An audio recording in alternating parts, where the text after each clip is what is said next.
Hi friends, welcome back to my channel. இன்னைக்கு நம்ம வீடியோல vegetable block printக்கான ஒரு introduction வீடியோ தான் பார்க்க போறோம்.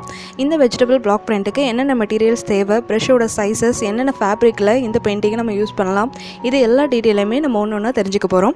அதனால இந்த வீடியோவை skip பண்ணாம ஃபுல்லா பாருங்க. ஃபேப்ரிக்கில் நம்ம யூஸ் பண்ணக்கூடிய கலர்ஸ் வந்துட்டு ரெண்டு விதமாக இருக்குது. ஒன்று வந்துட்டு ஃபேப்ரிக் கலர்ஸ், இன்னொன்று அக்ரிலிக் கலர்ஸ். நான் யூஸ் பண்ணுறது பார்த்தீங்கன்னா ஃபெவிக்ரில் கம்பெனியோட ஃபேப்ரிக் கலர்ஸ் தான் நான் யூஸ் பண்ணியிருக்கேன். இந்த கலர்ஸ் பார்த்தீங்கன்னா சிங்கிள் பீஸாகவும் வாங்கலாம், இல்லை இந்த மாதிரி பாக்ஸாக வாங்கினீங்கன்னா ஒரு பாக்ஸில் 10 கலர்ஸ் இருக்கும். அது என்னென்ன கலர்ஸ்னால் அல்ட்ராமெரின் ப்ளூ, பர்னட் சீனா, ஒரு மாதிரி brownish shade, white, black, sap green, light green, deep brilliant purple, crimson, lemon yellow, orange, இந்த 10 கலர்ஸும் ஒரு பாக்ஸில் வந்து நமக்கு கிடைக்குது. இப்போது பொட்டேட்டோ யூஸ் பண்ணி ஒரு சிம்பிள் பிளாக் பிரிண்ட் எப்படி பண்ணலாங்கிறத பார்க்கலாம். ஒரு உருளைக்கிழங்கு எடுத்துக்கோங்க, அதை பாதியாக கட் பண்ணிவிட்டு அதோட சென்டரில் ஒரு ஹார்ட் ஷேப் வரைய போகிறேன். உங்களுக்கு என்ன ஷேப் வேணுமோ அந்த ஷேப் நீங்கள் வரைஞ்சிக்கலாம். ஏதாவது ஒரு லீஃப் இல்லைனா ஒரு பெட்டல்ஸ், ஒரு ஃப்ளவர், என்ன ஷேப் வேணாலும் நீங்கள் இதில் வரைஞ்சிக்கலாம். வரைஞ்சி முடிச்சதுக்கப்புறமா ஒரு ஷார்ப்பான நைஃப், இந்த மாதிரி பேப்பர் கட்டர் வந்து எடுத்துக்கோங்க. இதை வச்சு நம்ம எந்த இடத்துல வரைஞ்சோமோ அதோட அவுட்லைனில் மட்டும் இந்த மாதிரி இந்த பேப்பர் கட்டர் வச்சு கட் பண்ணுங்கள். பொறுமையாக ஹேண்டில் பண்ணுங்கள். இந்த மாதிரி கட் பண்ணும்போது அதோட ஷேப் வந்துட்டு மாறாமல் கரெக்டாக நம்ம வரைஞ்சிருக்க அவுட்லைன்லேயே இந்த மாதிரி நைஃப் வச்சு கட் பண்ணிகிட்டே வாங்க. இப்போ நம்ம வரைஞ்சிருக்க இடத்த தவிர மீதி இருக்க பகுதியை வந்துட்டு ஒரு 1/2 இன்ச் டீப்புக்கு நம்ம கட் பண்ணி எடுத்துடலாம். இந்த மாதிரி பிளாக் பிரிண்ட்டுக்கான உடன் ஸ்டாம்ப்ஸ் ஆன்லைனில் நிறைய வெரைட்டியில் நிறைய டிசைன்ஸில் அவைலபிளாக இருக்குது. இந்த வீடியோவுக்கு மேலே நான் பிக்சர் கொடுத்துருக்கேன், நீங்கள் அதில் பாருங்கள். இந்த மாதிரி டிசைன்ஸ் உங்களுக்கு தேவைப்பட்டதுன்னா நீங்கள் பர்ச்சேஸ் பண்ணிக்கலாம். நம்ம ஃபுல்லாக கட் பண்ணி எடுத்ததுக்கப்புறமா நடுவில் இருக்க அந்த ஹார்ட் மட்டும் நமக்கு எம்போஸ்டாக தெரியும். இப்போ நம்மளோட ஸ்டாம்ப் வந்து ரெடி ஆயிடுச்சு. இதில் வந்து ஈரம் இல்லாமல் நல்லா ட்ரை ஆக்கிக்கோங்க. இந்த மாதிரி காட்டன் கிளாத் வச்சு நல்லா ப்ரெஸ் பண்ணி எடுத்திங்கன்னா ட்ரை ஆயிரும். நான் இந்த மாதிரி 2 டிசைன் வந்து மேக் பண்ணியிருக்கேன்.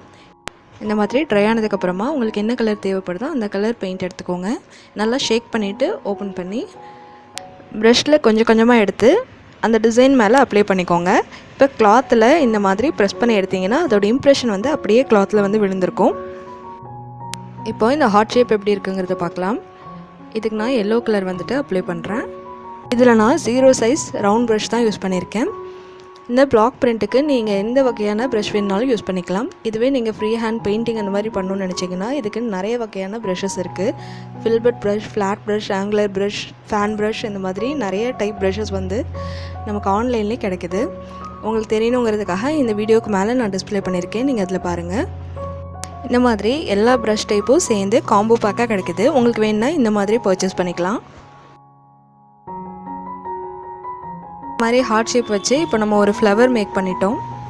இந்த மாதிரி 3 டிஃப்ரெண்ட் ஆங்கிளில் இருந்து நம்ம இம்ப்ரெஷன் வந்து எடுத்தோன்னா ஒரு ஃப்ளவர் மாதிரி நமக்கு கிடைக்கும். இப்போ இதுக்கு மேலே நம்ம கான்ட்ராஸ்டான கலரில் ஷேடிங் கொடுத்துக்கலாம். அவுட்லைன் கூட நம்ம வரைஞ்சிக்கலாம்.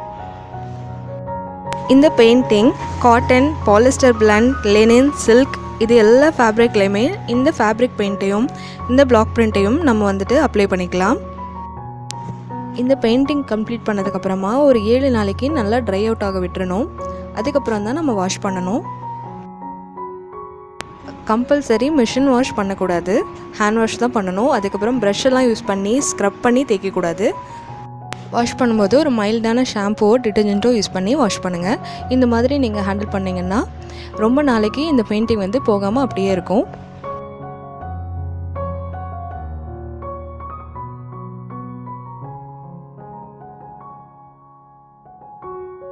ஷேடிங் அண்ட் அவுட்லைன் வந்து ஃபினிஷ் பண்ணதுக்கப்புறமா எப்படி இருக்குங்கிறத பார்க்கலாம்.